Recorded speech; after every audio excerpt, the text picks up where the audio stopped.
Now with those bad ideas out of the way, we actually have some good ideas.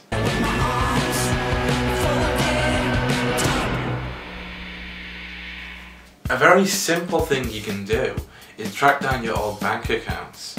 If you've had an account that you haven't touched in years, even decades, then that small amount of money left in there could have grown in interest and raised you a small fortune. So it's always worth trying this idea out. According to the British Bankers Association, there is more than £15 billion sitting in forgotten savings accounts in the UK, with the average balance estimated to be £600. So if you've got an old forgotten savings account out there, go collect your £600. Are you a dog lover?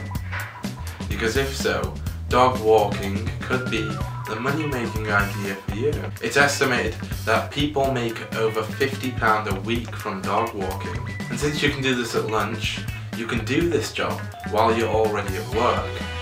And it also gets you some exercise. I think all of that with an extra £200 a month is quite worth it. The next idea is quite vague, but still valid. Selling your skills. Everybody's got something out there, so use what you've got and sell it. I realise what I'm saying does sound like be a prostitute, but that's not what I'm saying. I mean, if that's your good skill, then I can't promote this. Don't be a prostitute. Exotic dancing's okay. Me, for example, I play guitar. I could easily sell that skill, and even though I actually don't, I could quite easily. So instead of punching shop clerks in the face for a small bit of milk, I could easily have played him a serenade, and he may have given me that milk for free, or actually play a gig. Or serenade. Do you love films? Do you ever think that extra is doing a terrible job? Well, why don't you become an extra yourself? You could make £150 a day, and there's a chance you can meet some famous actors. However, the only way this is possible is to join an agency first. So it is slightly problematic if you're not trying to be an actor.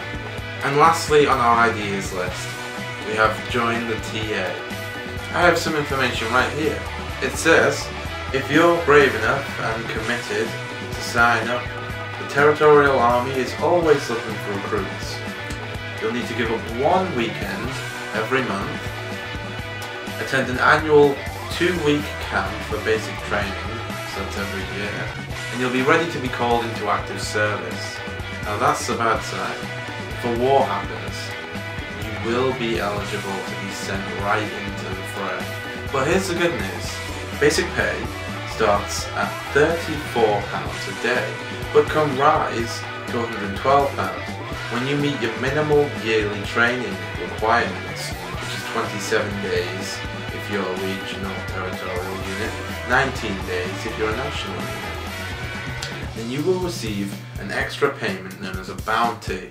Now the payment of this bounty increases over the time you've spent in the Territorial Army, so after about 5 years you could be earning an extra £1,600 a year, which doesn't sound too bad to me.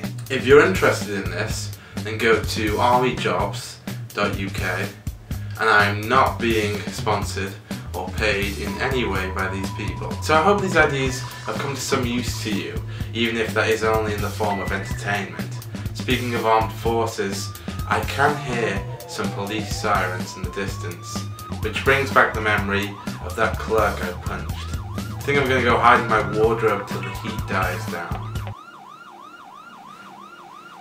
Excuse me. I've been Darren!